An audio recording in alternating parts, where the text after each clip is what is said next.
시청자 여러분 안녕하십니까? 굿모닝 YTN 2부 시작합니다. 화천대유 대주주 김만배 씨가 지난 대선 당시 윤석열 대통령의 수사 무마 의혹에 관해 거짓으로 인터뷰했음을 뒷받침하는 정황이 속속 드러나고 있습니다. 허위 인터뷰 직후 김 씨가 나중에 사실이 아니라고 하면 된다고 했다는 관계자의 진술이 나왔는데 검찰은 김 씨 구속을 연장해 의혹의 전모를 규명할 방침입니다. 김혜린 기자의 보도입니다. 검찰은 최근 천화동인 6호 실소유주 조우영 씨를 조사하는 과정에서 김만배 씨의 허위 인터뷰 관련 진술을 다수 확보했습니다. 대검 중수 이과장이던 윤석열 대통령이 부산저축은행 부실대출 비리 수사를 무마해줬다는 의혹을 김 씨가 직접 조작했을 수 있다는 겁니다. 허위 인터뷰 직후 김 씨는 조 씨에게 나중에 의혹이 사실이 아니라고 해도 문제되지 않을 거란 취지로 말한 것으로 파악됐습니다. 또 자신이 대장동 비리 의혹을 광야로 끌고 갈 테니 모른 척 해달라거나 대장동을 유동규 전 본부장의 개인 일탈로 몰고 가야 한다고 강조한 것으로도 전해졌습니다. 천문학적 대장동 이익을 보호하기 위해 김 씨가 의도적으로 대선 직전에 거짓 인터뷰를 했을 가능성을 배제할 수 없는 정황입니다. 김 씨가 신앙림 전 언론노조 위원장과 인터뷰를 통해 제기한 윤 대통령의 수사 무마 의혹은 대선 당시 야권의 주요 공세 수단으로 쓰였습니다. 저축은행 비리 수사 봐줬지 않습니까? 조은영한테 커피는 왜 사주셨어요? 왜 타주셨어요? 검찰 관계자는 김 씨가 대선 직전 허위 사실을 공표해 명백히 선거법을 위반한 사건이지만 6개월인 선거법 단기 공소시효 탓에 김 씨에게 명예훼손 혐의를 적용하는 방안을 검토하고 있다고 밝혔습니다. 검찰은 김 씨가 대장동 수사 확대를 차단할 목적으로 사실상 대선에 개입한 것으로 보고 철저히 수사할 방침입니다. 내일 구속기한이 만료되는 김 씨의 신병 확보를 위해 검찰은 지난 1일 횡령과 이해충돌 방지법 위반 혐의로 추가 구속영장을 발부해달라고 재판부에 요청했습니다. 허위 인터뷰 의혹에 대한 증거인멸 가능성을 방지하려는 건데 김 씨의 구속 연장 여부는 이르면 오늘 결정됩니다. YTN 김혜린입니다. 검찰이 화천대유 대주주 김만배 씨와 허위 인터뷰를 하고 거액의 금품을 챙긴 혐의를 받는 신앙림 전 언론노조 위원장에게 오늘 소환을 통보했습니다. 서울중앙지방검찰청은 배임 수재와 청탁금지법 위반 혐의를 받는 신 전 위원장을 오늘 피의자 신분으로 불러 조사할 계획입니다. 신 전 위원장은 지난해 대선을 앞두고 윤석열 대통령이 부산저축은행 수사를 무마해 주었다는 거짓 인터뷰를 김 씨와 진행하고 억대 금품을 수수한 혐의를 받습니다. 신 전 위원장은 그러나 책 3권을 김 씨에게 팔고 그 대가로 부가세를 포함해 1억 6,500만 원을 받은 거라고 반박했습니다. 국회는 어제 정치 분야에 이어 오늘은 외교 통일 안보 분야 대정부 질문을 진행합니다. 한덕수 국무총리와 박진 외교부 장관, 이종섭 국방부 장관 등이 참석한 가운데 열리는 대정부 질문에선 최상병 수사 외압 의혹 등을 놓고 여야 공방이 예상됩니다. 이 밖에 일본 원전 오염수 방류 문제에 대한 정부의 대응과 대북 정책 등을 놓고도 신경전을 벌일 것으로 보입니다.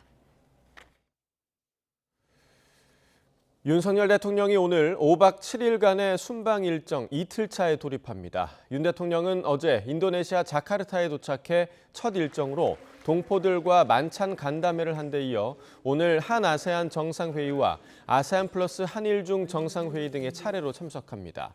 5개 나라와는 양자회담을 진행하고 한아세안 AI 청년 페스타와 아세안 의장국인 인도네시아 주최 갈라 만찬에도 참석할 예정입니다. 김은혜 홍보수석은 브리핑에서 윤석열 대통령이 캠프 데이비드에서 한미일 3국이 합의한 아세안에 대한 지지를 미래 비전으로 연결하는 교두보 역할을 하게 될 거라고 강조했습니다. 중국 총리가 인도네시아에서 개막한 아세안에 이어 G20 정상회의에도 참석합니다. 시진핑 주석의 첫 G20 불참을 뜻하는 건데 그 이유가 뭔지 베이징 강정규 특파원이 전해드립니다. 리창 중국 총리가 아세안 정상회의 개최지 인도네시아를 방문했습니다. 9일부터는 시진핑 주석 대신 인도에서 열리는 G20 정상회의에 참석합니다. 시 주석이 G20에 불참한 건 집권 이후 처음이라 뒷말이 무성합니다. 먼저 전략 경쟁 관계가 돼버린 인도의 안방잔치에 들러리 서고 싶지 않다는 속내가 엿보입니다.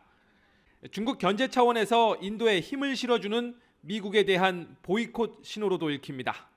Will Premier Li Qiang hold talks with U.S. VP Harris? 你提到的这个问题，目前我没有可以提供的信息。 최근 중국이 인도와 국경 분쟁 지역을 자국 영토로 명시한 표준 지도를 발표한 것도 같은 맥락입니다. 시 주석의 G20 정상회의 불참 배경 가운데 하나로도 꼽힙니다. 남중국해 영유권까지 쐐기를 박는 내용이어서 아세안 국가들도 반발하고 있습니다. 중국은 이번 아세안 정상회의 핵심 의제는 경제라며 미리 선을 그었습니다. 这是中方依法行使主权的例行性做法，希望有关方面客观冷静看待，不要过度解读。 일상 회복 뒤에도 계속되는 경기 침체와 취업난, 부동산 위기와 같은 내부 문제도 시 주석의 발목을 잡았다는 평가입니다. 실제 시 주석이 공들여 창설한 핵 미사일 사령부 숙청설이나 친강 외교부장의 갑작스러운 낙마 등 이상 징후가 잇따르고 있습니다. 일본 매체들은 여름 휴가를 겸해 개최하는 공산당 수뇌부 회의에서 원로들이 최근 내정 불안을 성토하는 집단 행동에 나섰다고 쓰기도 했습니다. 베이징에서 YTN 강정규입니다. 김정은 북한 국무위원장이 러시아 방문을 고려 중인 것으로 알려진 것과 관련해 실제로 방러가 성사된다면 양국 모두의 윈윈이 될 수 있다고 미국 월스트리트 저널이 전망했습니다. 저널은 코로나19로 수년간 국경을 폐쇄한 탓에 최악의 식량난을 겪는 북한의 상황을 고려할 때 러시아는 북한에 원조를 제공할 가능성이 있다고 지적했습니다. 또 한국과 미국, 일본이 3자 협력을 강화하는 상황에서 고립돼 있던 북한 정권에도 강력한 우군이 있다는 점을 재차 전 세계에 알리는 효과가 있을 것이라고 분석했습니다. 미국 백악관은 북한이 러시아에 무기를 제공할 경우 대가를 치르게 될 것이라고 경고했습니다. 제이크 설리번 백악관 국가안보보좌관은 브리핑에서 미국 정부는 북한이 러시아에 무기를 제공하지 않도록 설득하기 위한 기회를 찾을 것이라며 이같이 밝혔습니다. 설리번 보좌관은 최종적인 의사결정권을 쥔 김정은 국무위원장의 셈법에 어떤 변화가 있었는지 말할 수는 없지만 러시아에 무기를 제공하지 않겠다는 공개적인 약속을 준수해야 한다고 강조했습니다. 경찰이 지난달 서울 용산 주상복합 아파트에서 추락사한 경찰관이 단순 투약에 그치지 않고 마약류를 직접 구매했을 가능성에 대해 수사력을 집중하고 있습니다. 아직은 마약 간이 검사 결과와 참석자들의 진술 등 정황 증거가 전부인데 국가수 정밀 감정과 휴대전화 포렌식 결과가 관건이 될 전망입니다. 안동준 기자의 보도입니다. 서울 용산에 있는 주상복합 아파트에서 추락해 숨진 강원경찰청 소속 A경장. 경찰은 최근 숨진 A경장이 모임 참석 당시 마약류를 준비했을 가능성이 있다고 보고 수사를 이어가고 있습니다. 특히 경찰은 A경장이 올해 초부터 직접 마약을 구입해 모임에 참석했다는 일부 진술을 확보하고 사실 여부를 확인하고 있습니다. A경장이 케타민이나 엑스터시를 의미하는 은어를 검색했다는 의혹이 제기되긴 했지만 휴대전화 포렌식이 마무리되기 전까지는 사실로 결론 짓긴 어렵다는 게 경찰의 입장입니다. 일부 참석자가 A경장이 마약에 취해 있었다는 취지의 진술을 한 것으로 알려졌지만 경찰은 아직 국가수 정밀감정 결과가 나오지 않았다는 이유로 발표를 미루고 있습니다. 모임 참석자들의 마약 투약 여부도 마찬가지. 앞서 경찰은 사건 당일 A경장과 함께 있던 일행 15명 전원을 마약류 관리법 위반 혐의로 입건하고 출국 금지한 상태입니다. 현재까지 모임 참석자 가운데 마약류 간이 검사에서 양성이 나온 건 5명으로 정밀 감정 결과는 더 많을 수 있다고 보고 있습니다. 결국 A경장 휴대전화 포렌식 결과와 국가수 정밀 감정 결과가 나와야 이른바 마약 파티 의혹에 대한 사실관계도 따져볼 수 있을 것으로 보입니다. 이런 가운데 A경장이 소속된 강원경찰청은 사건이 발생한 지 열흘 만에 뒤늦게 공직기강 확립 특별교육을 실시했습니다. YTN 안동준입니다. 법률 서비스 플랫폼 로톡 가입 변호사를 징계한 대한변호사협회 처분이 정당했는지를 법무부가 오늘 다시 심의합니다. 오늘 징계위원회에는 변협에서 징계를 받은 변호사들도 직접 참석해 입장을 소명할 예정입니다.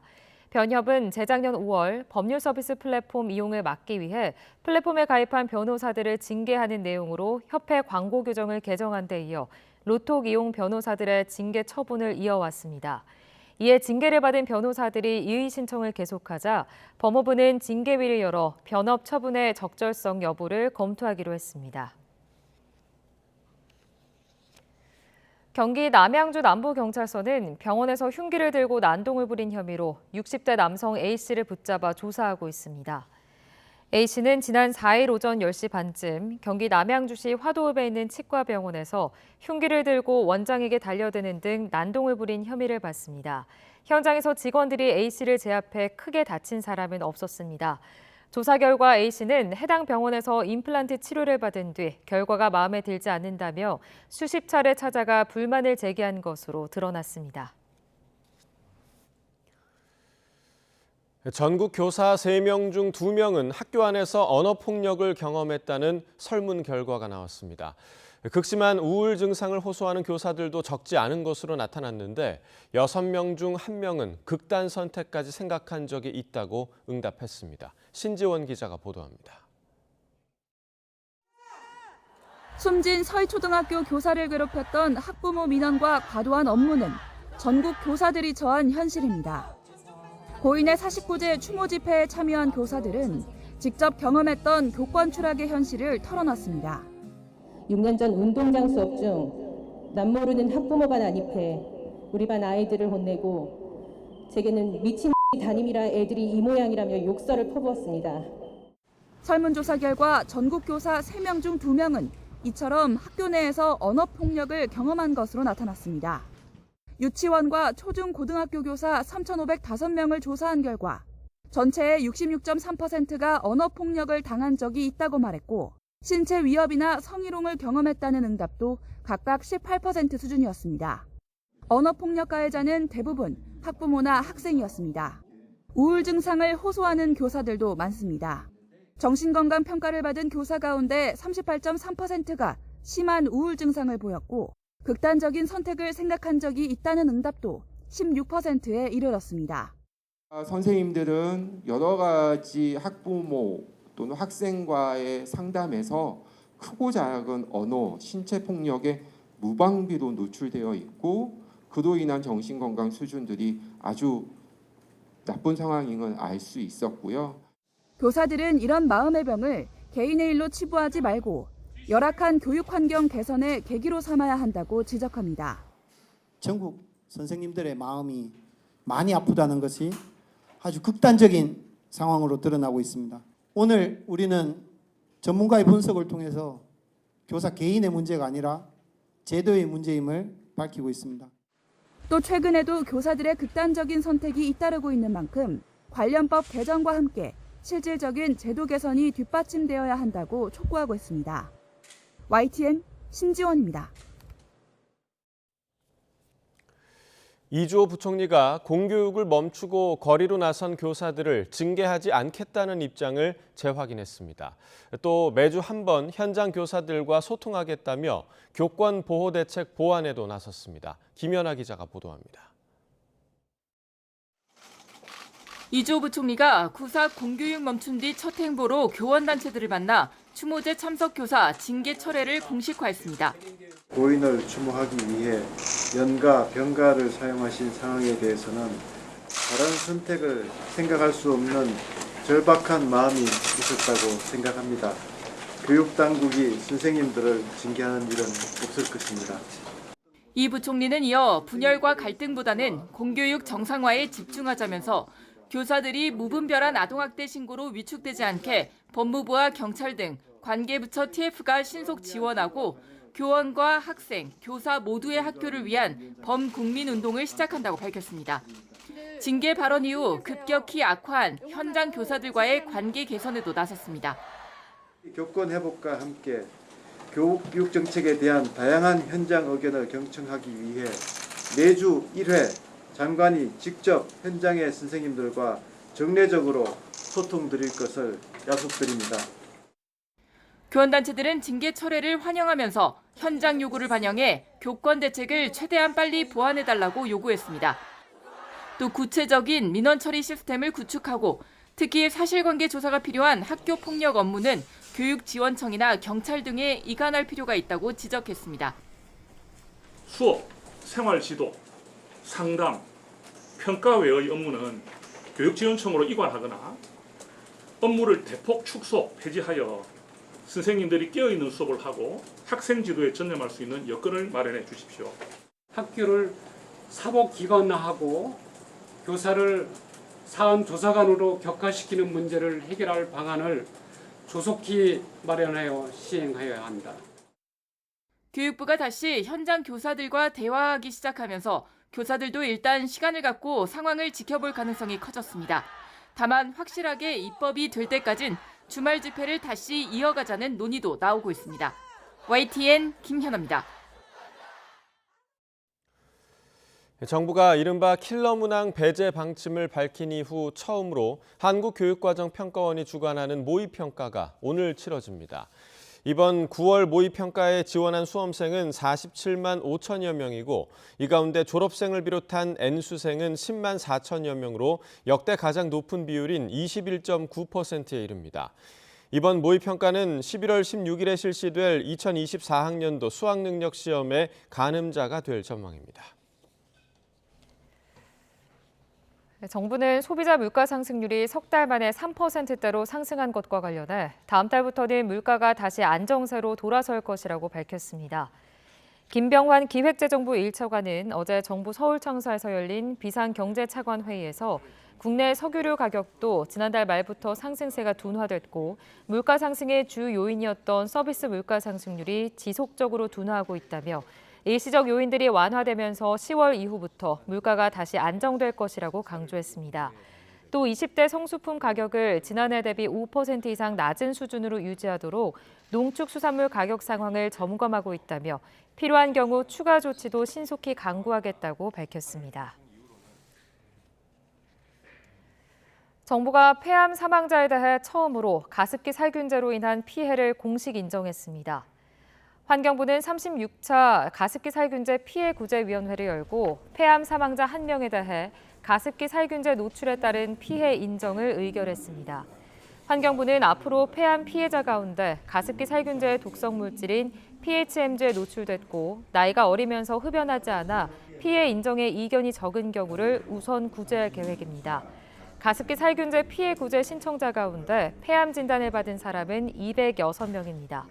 폐암 피해가 인정되면 생존 피해자는 요양급여와 요양생활수당을 받을 수 있고 또 사망 피해자는 특별유족조의금과 장의비 등을 특별법 규정에 따라 지급받을 수 있습니다. 우리나라 항생제 사용률이 해마다 감소세를 보이지만 소아에게는 여전히 많이 사용하는 것으로 나타났습니다. 또 종합병원보단 병상수가 적은 일반 병원에서 항생제를 더 많이 쓰고 있었습니다. 김혜은 기자가 전해드립니다.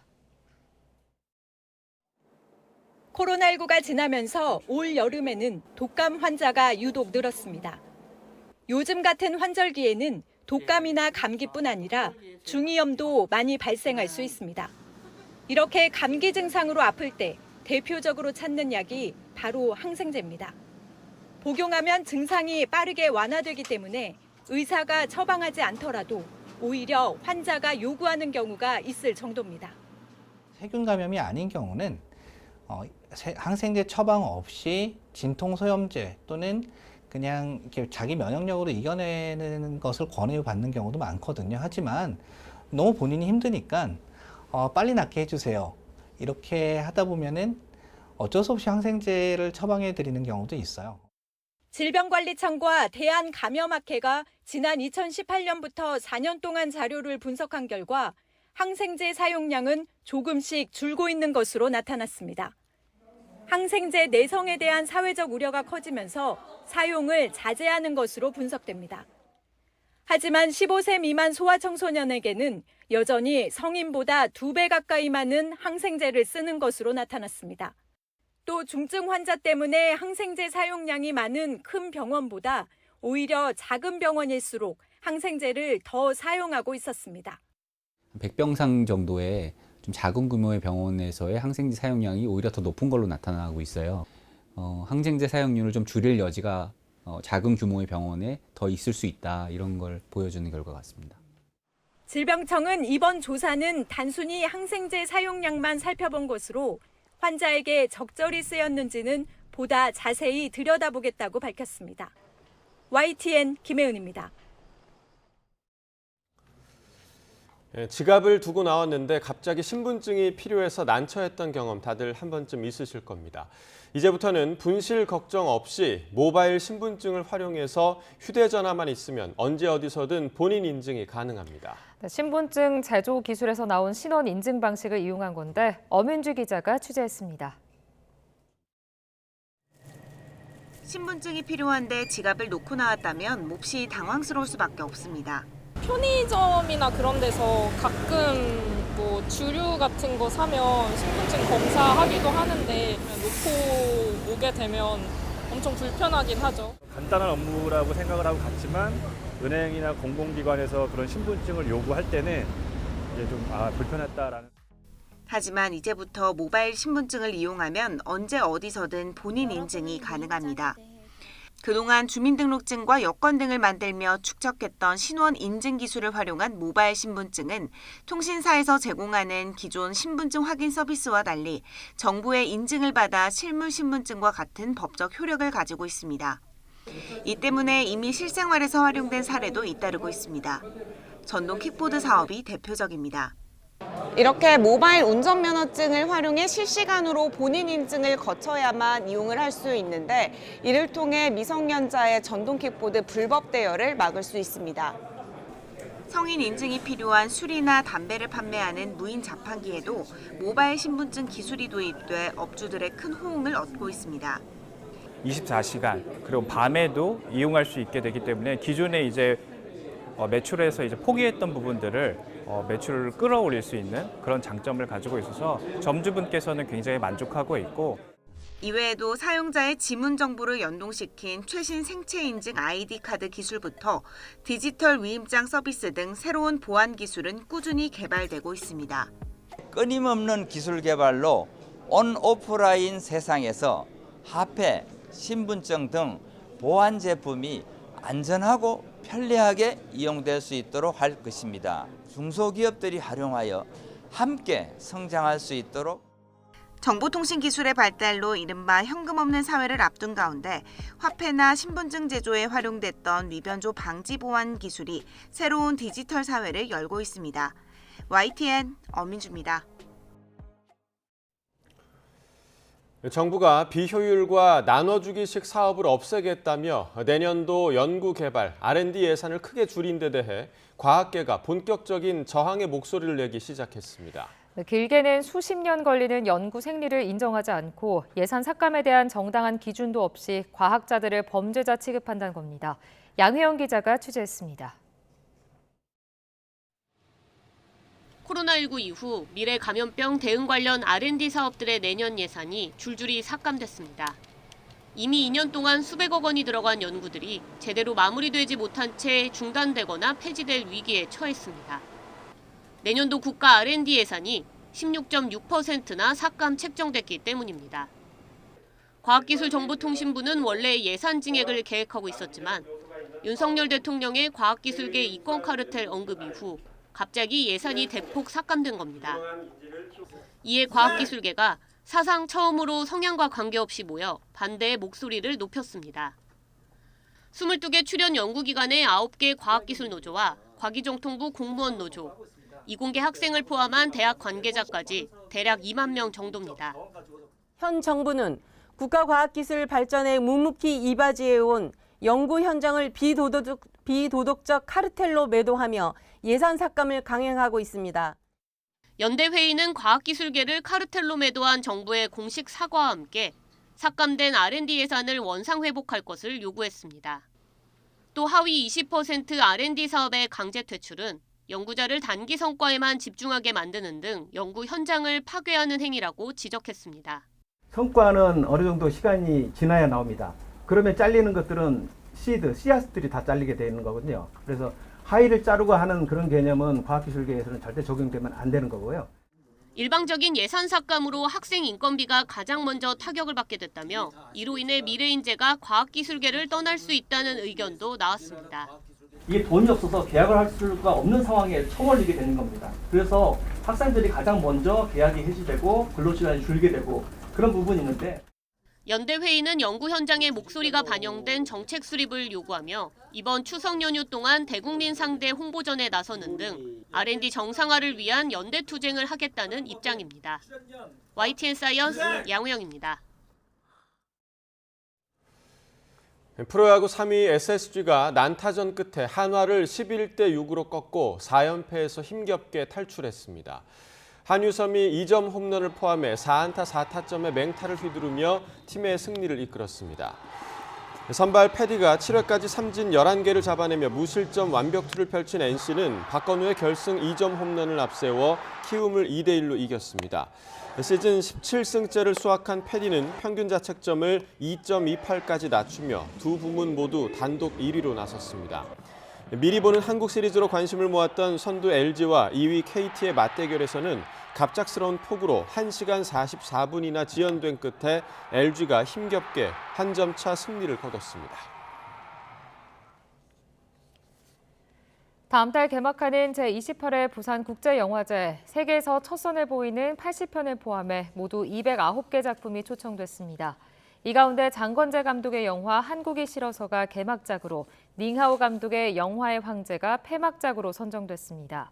올해 아시아 영화인상 수상자로는 홍콩 배우 주윤발이 선정됐고 한국영화 공로상은 고 윤정희 배우에게 수여될 예정입니다. 올해 영화제에서는 미국에서 활약 중인 한국계 감독과 배우를 조명하는 코리안 아메리칸 특별전, 지난 3월 타계한 영화 음악거장 사카모토 류이치의 특별 상영 등도 마련됐습니다. 올해 부산국제영화제는 다음 달 4일부터 열흘 동안 부산 영화의 전당에서 진행됩니다.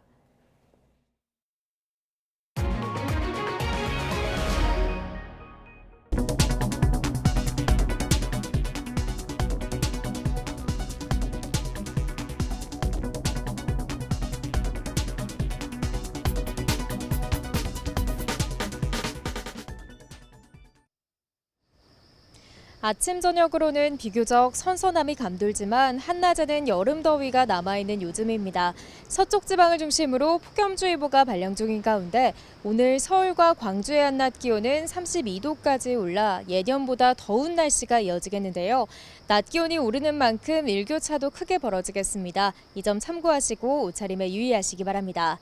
오늘도 내륙은 대체로 맑은 하늘이 펼쳐지겠습니다. 다만 동풍의 영향을 받는 동해안에는 5에서 20mm의 비가 오락가락 내리겠고요. 오후에는 충남 서해안과 호남, 제주도에 5에서 많게는 40mm의 요란한 소나기가 지나겠습니다. 특히 호남 지방을 중심으로는 시간당 30mm 안팎의 강한 소나기가 쏟아질 가능성이 있으니까요. 이 지역에 계신 분들은 우산 꼭 챙겨 나오시기 바랍니다. 현재 기온 살펴보겠습니다. 현재 서울 기온 24.2도, 대전 21.2도, 부산은 24.1도를 나타내고 있습니다. 낮 동안에는 30도 안팎의 늦더위가 기승을 부리겠습니다. 서울과 광주의 한낮 기온 32도, 대구는 30도까지 오르겠습니다. 남은 한 주간도 대체로 맑은 가운데 낮 동안에는 늦더위가 이어지겠고요. 일교차도 점점 더 크게 벌어질 전망입니다. 오늘 강원 동해안과 영남 해안, 제주도 해안에서는 너울성 파도가 높게 일겠습니다. 해안가 접근을 자제하는 등 안전사고에도 각별히 유의해 주셔야겠습니다. 지금까지 서울 상암동 야외 스튜디오에서 YTN 윤수빈입니다.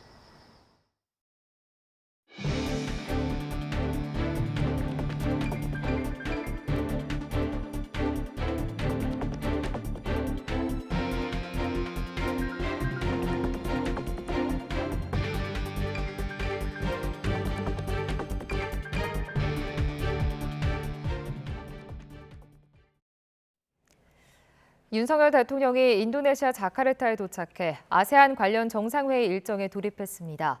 첫날 저녁엔 동포 간담회에 참석했고 이튿날부터 한 아세안 관련 정상회의와 아세안 플러스 한일중 정상회의 등을 차례로 소화합니다. 인도네시아 자카르타에서 강희경 기자가 전해드립니다. 윤석열 대통령이 아세안 관련 정상회의가 열리는 인도네시아 자카르타에 도착했습니다. 윤 대통령은 가장 먼저 동포들과 만나 우리나라가 글로벌 중추국가를 지향하는 과정에서 가장 먼저 챙겨야 할 사람이 해외 동포들이라며 모두 힘을 모아달라고 격려했습니다. 대한민국이 국제사회에서 책임과 기여를 다하는 글로벌 중추국가의 비전을 실현해 나가는데 여러분들도 함께 힘을 모아주시기를 부탁드립니다. 순방을 앞두고 진행된 인도네시아 일간지와의 서면 인터뷰에서 윤 대통령은 북한 핵미사일 위협에 단호히 대응해야 한다고 거듭 밝혔습니다. 날로 고조되는 북한의 위협이 아세안 국가들에도 직접적인 위협이 되고 있다며 이럴 때일수록 단합해야 한다고 말했습니다. 한일중 협력을 복원해야 한다는 뜻도 강조했습니다. 동북아 3국의 협력이 다시 활기를 찾으면 캠프 데이비드에서 한미일 3국이 의지를 다진 아세안 중심성도 더 강화될 수 있다는 겁니다. 동아시아 공동체 비전 실현을 위해 아세안과 한일중 간 협력을 어떻게 활성화할지 논의하고 또 협력의 필요성을 강조할 예정입니다. 앞서 중국이 북한 비핵화를 위해 역할을 해야 한다고 밝힌 데 이어 한일중 관계 회복을 위해서도 나서달라고 촉구한 것으로 풀이됩니다. 윤 대통령은 또 단기간 내 유례없는 경제 발전을 이룬 한국의 경험을 아세안 국가와 공유하고자 한다며 아세안 지원 확대 방침도 전했습니다. 첫날 동포간담회로 일정을 마친 윤 대통령은 이튿날부터 한 아세안 정상회의와 아세안 더하기 한일중 정상회의, 동아시아 정상회의 등을 차례로 소화합니다. 이후 8일엔 G20 정상회의 참석을 위해 인도 뉴델리로 이동해 기후변화와 에너지 등과 관련한 한국의 기여 의지를 설명할 계획입니다. 윤석열 대통령의 5박 7일 순방 일정이 본격적으로 시작됐습니다. 윤 대통령은 앞으로 진행될 각종 정상회의와 10여 개의 양자회담에서 안보와 경제 협력 방안을 논의하고 2030 부산 엑스포 유치전도 적극 전개할 예정입니다. 자카르타에서 YTN 강희경입니다. 다음 주 김정은과 푸틴 러시아 대통령이 만날 것이란 관측이 나오는 가운데 미국 백악관은 북한이 러시아에 무기를 제공할 경우 대가를 치를 거라고 엄중히 경고했습니다. 동시에 북한이 러시아와 무기를 거래하지 않도록 설득할 기회를 찾겠다는 입장도 분명히 했습니다. 워싱턴 권준기 특파원이 전해드립니다. 제이크 설리번 백악관 국가안보회의 보좌관은 북한과 러시아 간 무기거래 협상이 겨울을 앞둔 시점에 이뤄지는 점을 주목했습니다. 우크라이나의 곡물창고와 난방 인프라를 공격할 포탄을 북한에서 제공받으려는 의도라는 겁니다. 북러 간 무기거래가 현실화할 경우 경고 메시지도 명확히 했습니다. Conquer territory that belongs to another sovereign nation. This is not going to reflect well on North Korea, and they will pay a price for this in the international community. 설리번 보좌관은 최종 결정권자인 김정은의 셈법이 왜 바뀌었는지 말할 수는 없지만 러시아에 무기를 제공하지 않겠다던 약속은 지켜져야 한다고 압박했습니다. 그러면서 북한이 러시아에 무기를 넘기지 않도록 설득할 기회를 찾겠다고 밝혔습니다. But we will continue to look for opportunities to dissuade the North Koreans from taking this step, to get others to do the same, and to report to the world what we are seeing in terms of the actively advancing discussions that. 미 국무부도 김정은이 푸틴을 만나기를 기대한다는 정보를 갖고 있다며 북러 정상회담서를 확인했습니다. 다만 러시아가 북한에서 무기를 찾는 건 그만큼 전황이 어렵다는 반증이라고 분석했습니다. Russia has been forced to search desperately around the world for weapons it can use in its war in Ukraine because of our sanctions and export controls. 김정은과 푸틴 간 회담서를 처음 보도했던 뉴욕타임스는 북한이 무기 제공 대가로 러시아의 군사 기술을 바라고 있다며 최근 실패한 위성 발사와 핵탄두 소형화 기술을 예로 들었습니다. 워싱턴에서 YTN 권준기입니다. 러시아 당국이 김정은 북한 국무위원장과 블라디미르 푸틴 러시아 대통령 간 정상회담 가능성과 관련해 말할 게 아무것도 없다는 입장을 밝혔습니다. 러시아 스푸트니크 통신에 따르면 드미트리 페스코프 크렘린궁 대변인은 미국에서 보도된 북러 정상회담 가능성과 관련해 우리는 이에 대해 할 말이 아무것도 없다고 취재진에게 말했습니다. 다만 페스코프 대변인은 지난달 31일 러시아와 북한은 좋은 관계, 상호 존중하는 관계를 유지하고 있고 또 이를 발전시키려 한다며 다양한 수준에서 접촉이 이뤄지고 있다고 언급한 바 있습니다. 검찰이 화천대유 대주주 김만배 씨가 대선을 앞두고 허위 인터뷰를 했다는 의혹에 대해 명예훼손 혐의를 추가로 적용하는 방안을 검토하고 있습니다.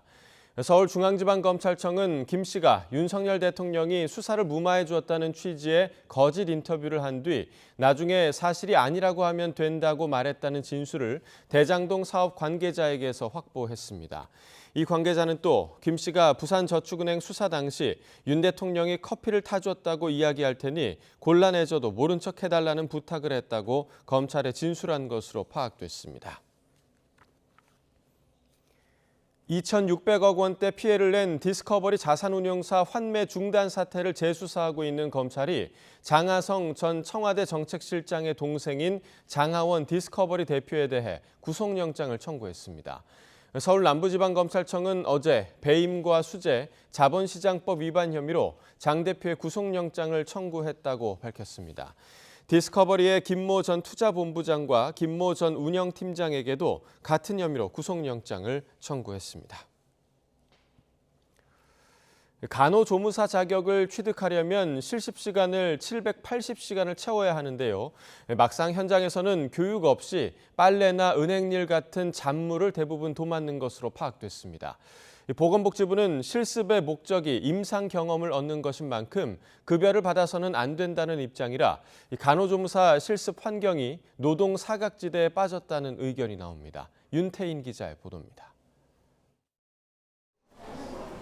지난 2021년 서울 양천구에 있는 병원으로 간호조무사 실습을 나갔던 유모 씨. 업무를 익힐 기회라고 생각했지만 기대와 달리 실제로는 잡무만 맡았다고 말합니다.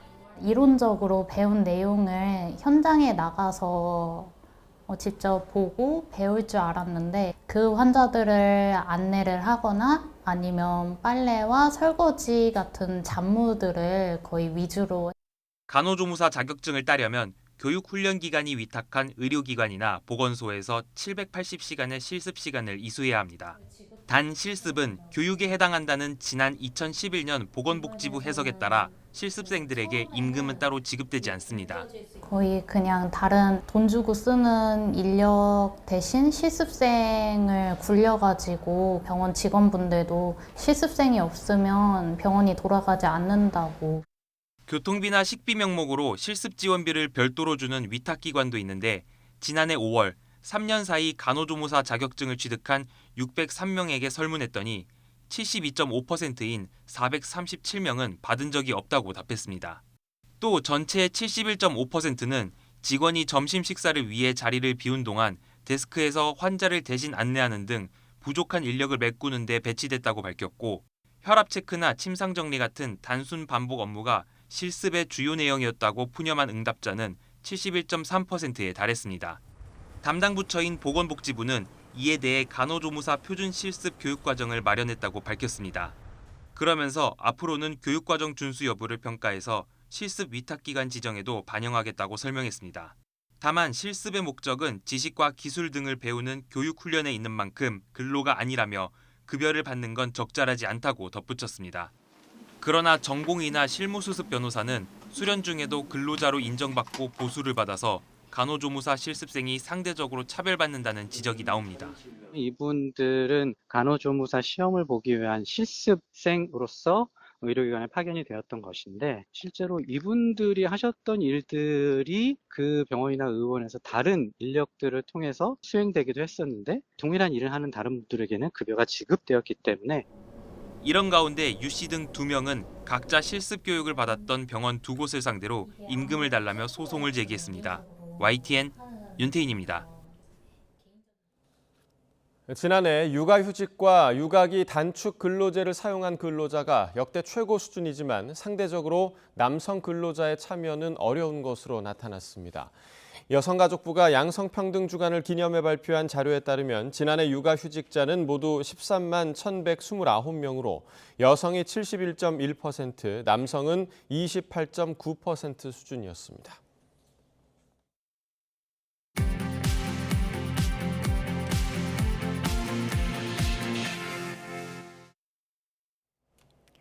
네, 이 시각 세계NN입니다. 사막에 내린 폭우로 이틀간 고립됐던 미국 버닝맨 축제 참가자 7만여 명이 현장에서 탈출했습니다. 진흙탕이 된 도로가 말라 인근 고속도로까지 이동이 가능해졌는데요. 차량이 한꺼번에 몰리면서 정체가 빚어지기도 했습니다. 보도에 이상순 기자입니다. 미국 네바다주 블랙록 사막 한복판에 캠핑카 등 차량 수천 대가 줄지어 있습니다. 버닝맨 축제 참가 중에 지난 주말 폭우로 이틀 동안 갇혀 있다가 탈출하는 차량 행렬입니다. 가장 가까운 고속도로가 약 8km 거리인데 차량이 한꺼번에 몰려 혼잡이 빚어지기도 했습니다. It was a great burn until it rained, and then it just gets muddy.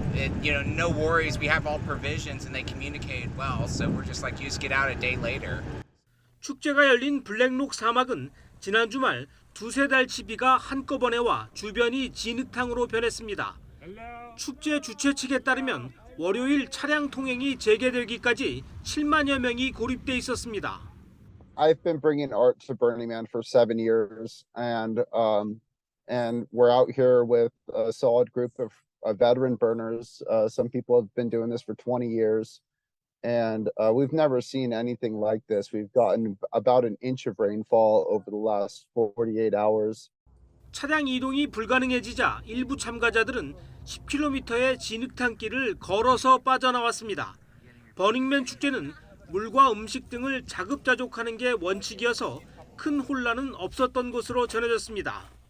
It was incredibly muddy. We had to, a lot of us, put bags over our shoes or tape them over our feet in order to protect our feet or our shoes. But overall, it wasn't bad. Nothing bad happened. It was just muddy.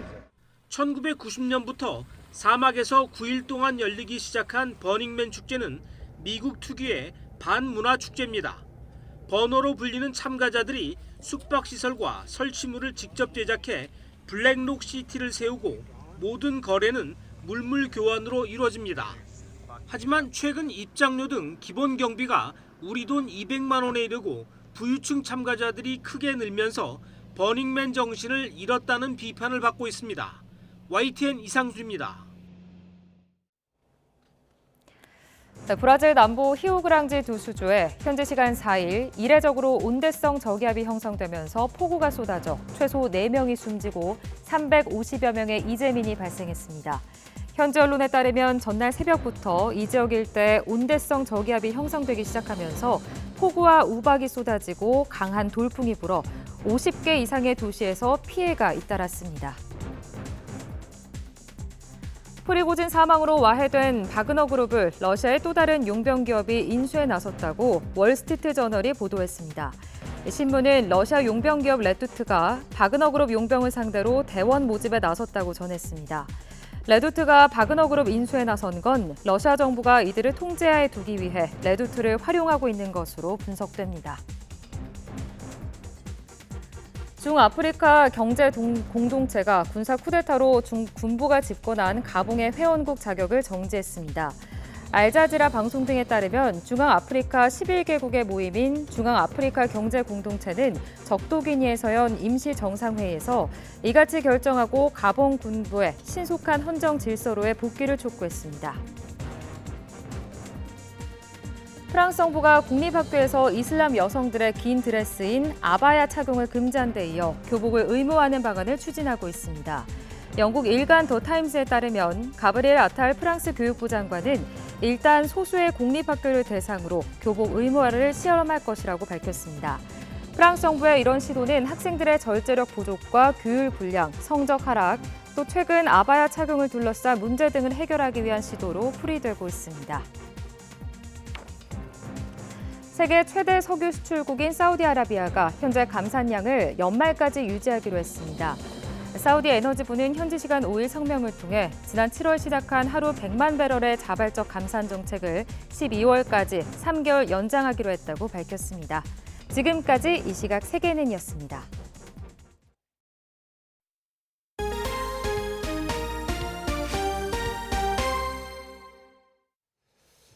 지난해 태풍 흰남노가 한반도를 휩쓸면서 가장 피해가 컸던 곳 가운데 하나가 바로 포항제철소입니다.